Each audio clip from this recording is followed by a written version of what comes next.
Allah telah membuka telingaku, dan aku tidak memberontak, tidak berpaling ke belakang. Aku memberikan punggungku kepada orang-orang yang memukul aku, dan pipiku kepada orang-orang yang mencabuti janggutku. Aku tidak menyembunyikan mukaku ketika aku dinodai dan diludahi. Tetapi Tuhan Allah menolong aku. Sebab itu aku tidak mendapat noda. Maka aku meneguhkan hatiku seperti teguhnya gunung batu, karena aku tahu bahwa aku tidak akan mendapat malu. Dia yang menyatakan aku benar telah dekat. Siapakah yang berani berbantah dengan daku? Marilah kita tampil bersama-sama. Siapakah lawanku berperkara? Biarlah ia mendekat kepadaku. Sungguh, Tuhan Allah menolong aku. Siapakah yang berani menyatakan aku bersalah? Demikianlah sabda Tuhan.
sebab Ia mendengarkan suara permohonanku, sebab Ia menyendengkan telinganya kepadaku.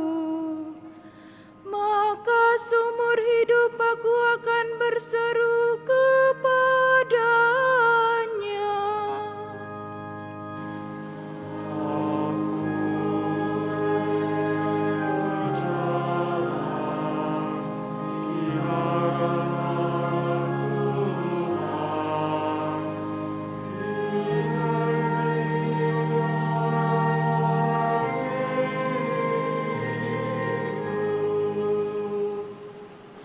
Tali-tali maut telah melilit aku, dan kegentaran terhadap dunia orang mati menimpa aku. Aku mengalami kesesakan dan kedukaan, tetapi aku menyerukan nama Tuhan.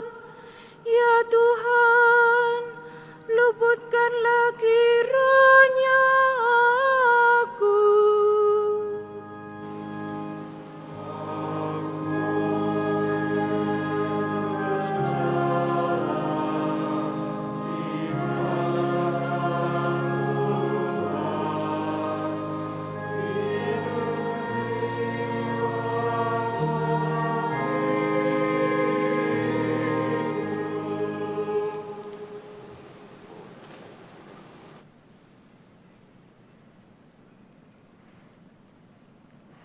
Bacaan dari kitab Rasul Yakobus. Saudara-saudaraku, apakah gunanya kalau seorang mengatakan bahwa ia beriman, tetapi tidak mempunyai perbuatan? Dapatkah iman itu menyelamatkan dia? Misalnya saja, seorang saudara atau saudari tidak mempunyai pakaian dan kekurangan makanan sehari-hari, kalau seorang dari antara kamu berkata kepadanya, "Selamat jalan, kenakanlah kain panas dan makanlah sampai kenyang," tetapi ia tidak memberinya kepadanya apa yang diperlukan tubuhnya, apakah gunanya itu? Hakikatnya mati. Tetapi mungkin ada orang berkata, "Padamu ada iman dan padaku ada perbuatan." Aku akan menjawab dia, "Tunjukkanlah kepadaku iman itu tanpa perbuatan, dan aku akan menunjukkan kepadamu imanku dari perbuatan-perbuatanku." Demikianlah sabda Tuhan.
Tuhan bersamamu.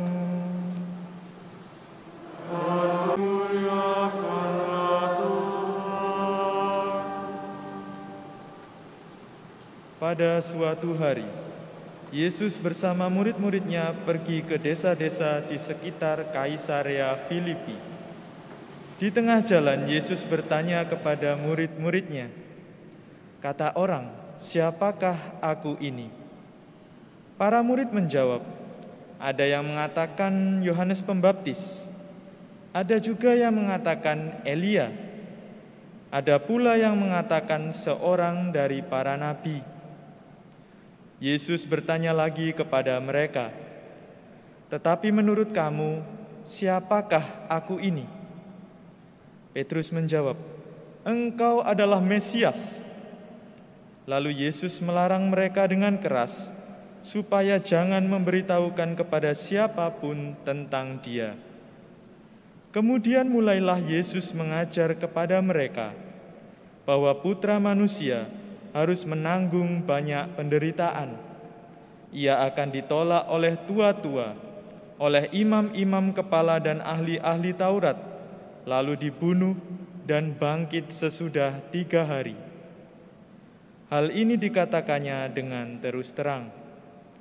Tetapi Petrus menarik Yesus ke samping dan menegurnya dengan keras. Lalu berpalinglah Yesus dan sambil memandang murid-muridnya, ia menegur Petrus dengan keras, "Enyahlah iblis, sebab engkau bukan memikirkan apa yang dipikirkan Allah, melainkan apa yang dipikirkan manusia." Lalu Yesus memanggil orang banyak dan murid-muridnya dan berkata kepada mereka, "Jika seseorang mau mengikuti aku, ia harus menyangkal dirinya, memanggul salibnya, dan mengikuti aku. Karena siapa saja yang mau menyelamatkan nyawanya, ia akan kehilangan nyawanya. Tetapi siapa saja yang kehilangan nyawanya karena aku dan karena Injil, ia akan menyelamatkannya." Demikianlah sabda Tuhan.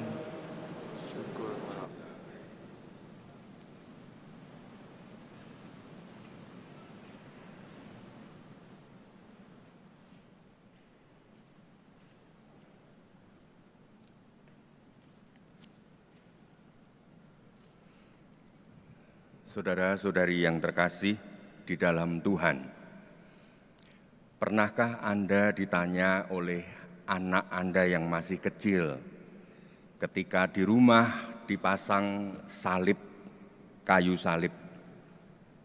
palang itu?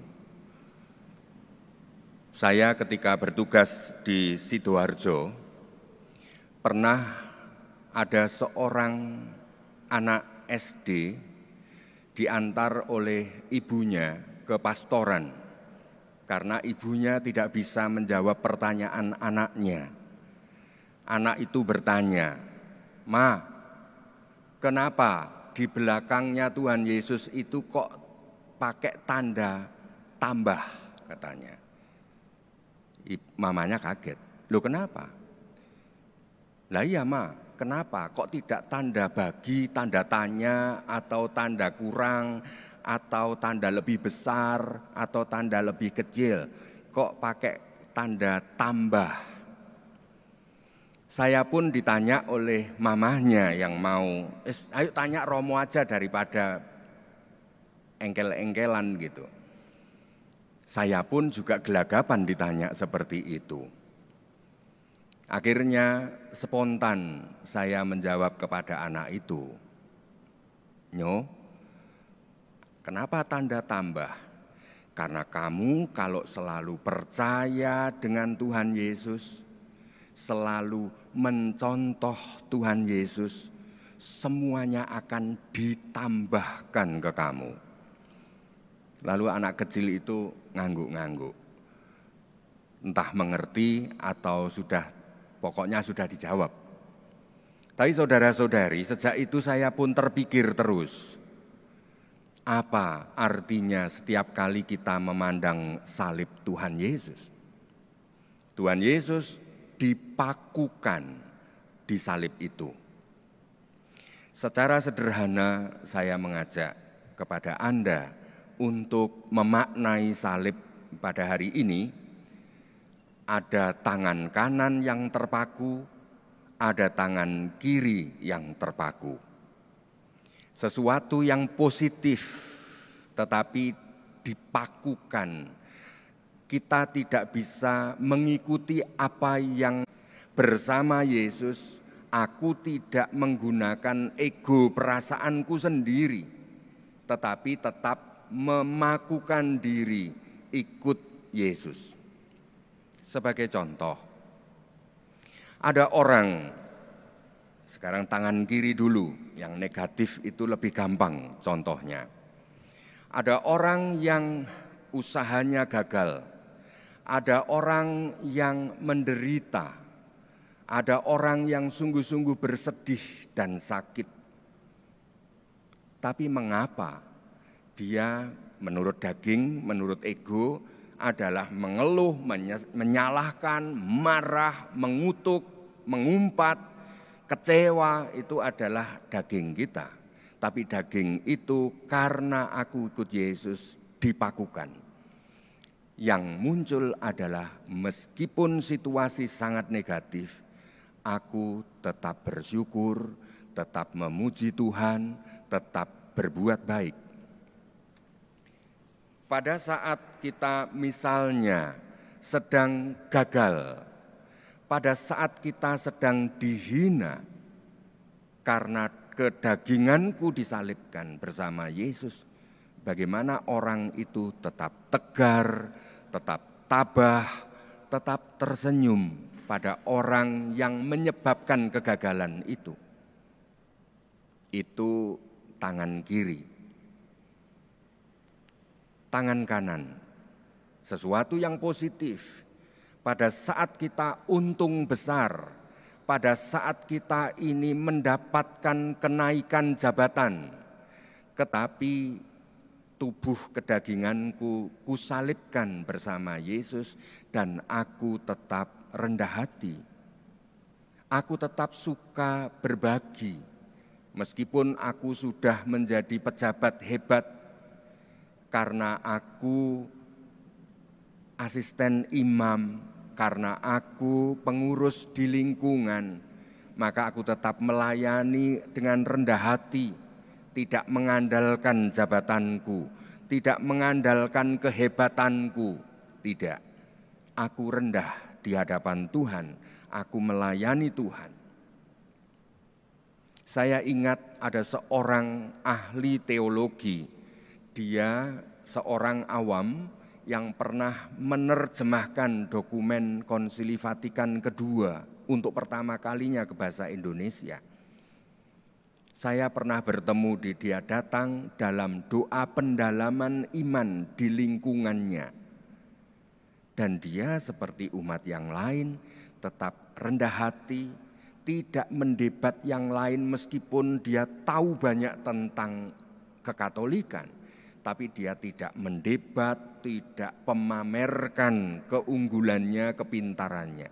Dia tetap rendah hati dan tidak menyombongkan sok rendah hati. Saya enggak tahu, silakan, saya ini orang bodoh. Bukan, itu seringkali orang yang merendah-rendahkan diri justru ingin dipuji dan menyombongkan diri. Ya biasa seperti umat biasa yang lain. Saudara-saudari, itu tangan kanan. Ketika dia sudah menjadi hebat, ketika untung, ketika naik jabatan, dia tetap suka berbagi, suka melayani, tidak jaga jarak dengan orang lain, dia tetap merakyat dan selanjutnya. Saudara-saudari, itu garis ke kiri dan ke kanan. Tetapi sekarang garis ke atas dan ke bawah ini apa? Ke bawah, nancap ke bumi, itu adalah akar keyakinan. Kita ini meyakini nilai-nilai apa di dalam batin kita? Apakah kita sungguh-sungguh meyakini bahwa kita ini kodrat manusia di hadapan Allah? Kita ini adalah titah, dalam bahasa Jawa sadrimo titah. Kita ini adalah anak Tuhan. Kita ini adalah peziarah kehidupan. Kita ini adalah orang yang sungguh menghayati kalau orang lain, kalau aku tidak mau disakiti, dirasani, dibicarakan, dimarahi oleh orang lain, maka aku harus juga melakukan itu kepada orang lain. Itu hal yang sungguh-sungguh dijadikan prinsip. Bahwa orang itu tidak suka dikritik. Contohnya aku pun tidak suka dikritik. Maka aku tidak suka mengumbar kritik pada orang lain. Itu yang dipegang sebagai nilai yang mengakar dalam batinku. Kalau aku tidak mau disakiti dengan kata-kata, aku pun juga hati-hati dalam berkata, pun berusaha terus-menerus untuk memandang dengan teduh bagi setiap orang, bahkan pada orang yang emosi, bahkan pada orang yang menjengkelkan, bahkan pada orang yang menyakiti kita, tetap memandang dengan teduh. Maka saudara-saudari, banyak hal-hal, ayat-ayat kehidupan yang kita yakini, itulah garis yang ke bawah. Sekarang garis yang ke atas apa? Yaitu sikap iman kita. Sikap iman kita ini bersumber dari apa? Aku menganggap Tuhan itu siapa? Tuhan Yesus bertanya kepada para murid, khususnya kepada Petrus, kata orang, siapakah aku ini? Kita seringkali sikap kita kepada Yesus bertolak dari kata orang. Memang kita ini mengenal Yesus dari para misionaris, dari kesaksian iman orang lain, tetapi pada titik tertentu kita mesti punya sikap pribadi terhadap Yesus. Siapa Yesus bagimu? Bukan kata orang lagi, tapi sungguh-sungguh pengalaman batinku berelasi dengan Yesus. Yesus itu siapa? Oh, Yesus bagiku itu adalah orang yang menjaga gudang stok barang kebutuhan manusia. Makanya nampak dari caranya berdoa, kata-kata yang keluar dari mulutnya, Tuhan, besok ini aku begini-begini, harus bayar utang gini, tolong Tuhan, keluarkan duit untuk aku. Lalu kita juga punya bayangan siapa Yesus. Yesus itu adalah pembantuku, maka aku selalu menyuruh-nyuruh dia. Tetapi ketika kita mengenal Yesus, Yesus itu siapa? Dia adalah Tuhanku. Maka dalam sikap hidup juga akan berubah sesuai dengan apa yang kita imani. Maka kita juga rendah hati dan hormat kepada orang miskin, orang yang menderita. Karena apa? Ini semua orang-orang yang dicintai Tuhan. Kenapa orang kok seperti Ibu Teresa dari Kalkuta, setiap dia mendatangi orang kusta di pinggir jalan, kalau orang lain itu jijik, tapi Ibu Teresa itu datang mendekat dan berlutut, hormat, menyembah, dan lalu menyentuh orang kusta itu. Karena apa? Karena dia meyakini garis ke atas, Yesus di situ. Kalau Anda kenapa melayani umat itu tidak sombong, tetap rendah hati? Karena aku melayani Yesus, bukan melayani pride-ku, bukan melayani harga diriku, bukan melayani pujian-pujian bagi diriku. Enggak, aku melayani Tuhan Yesus, aku melayani gerejanya Tuhan Yesus. Maka kita jangan bilang bahwa dia ini sungguh-sungguh merasa dicintai oleh Tuhan. Karena apa? Kelihatan dari bibirnya tidak pernah tersenyum. Murung setiap hari. Mengeluh setiap hari. Pasti di dalam hatinya sangat tidak mengenal Yesus sebagai Tuhan yang selalu mencintai dia, yang maha tahu bagi kebutuhannya dia. Maka dia selalu gelisah karena tidak kenal siapa Yesus. Maka pada arah dasar Keuskupan Surabaya tahun 2021 ini, kita mengajak semua kawan-kawan kita mengenal Yesus sebagai guru dan Tuhan. Ketika seorang anak dari desa yang tidak gaul dengan budaya kota bertanya kepada saya, maksudnya gimana Romo? Sederhananya loh, mengikuti Yesus sebagai guru dan Tuhan. Guru dalam bahasa Jawa adalah digugu dan ditiru. Digugu itu ditaati. Maka mengenal Yesus sebagai guru artinya aku terus belajar dan menaati apa yang dikatakan Yesus. Seperti dalam peristiwa di Kana, Bunda Maria ngomong kepada tukang masak di dapur itu, sudahlah, dengarkan dia, lakukan apa yang dia katakan. Itu gugu. Lalu ru adalah meniru Yesus. Kalau Yesus mencintai orang, aku meniru, aku mencintai. Ketika Yesus mengampuni dengan mudah orang lain, aku meniru, mengampuni. Terus itu membentuk kebiasaan iman. Kebiasaan iman itu akan membentuk karakter iman. Nah, sekarang mengenal Yesus sebagai guru dan Tuhan. Tuhan itu gimana? Ini kalau kuliah teologi, kuliah filsafat bisa bersemester-semester. Tapi yang membayangkan menurut saya yang paling sederhana. Mengenal Yesus sebagai Tuhan apa?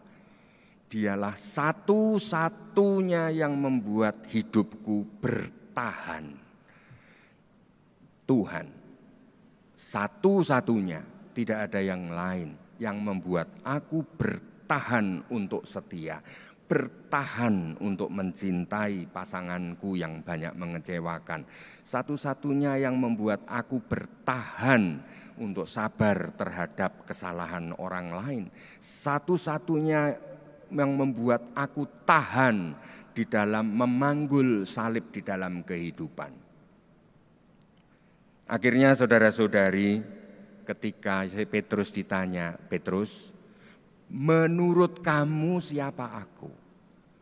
Petrus menjawab, engkau adalah Mesias, engkau yang menyelamatkan aku.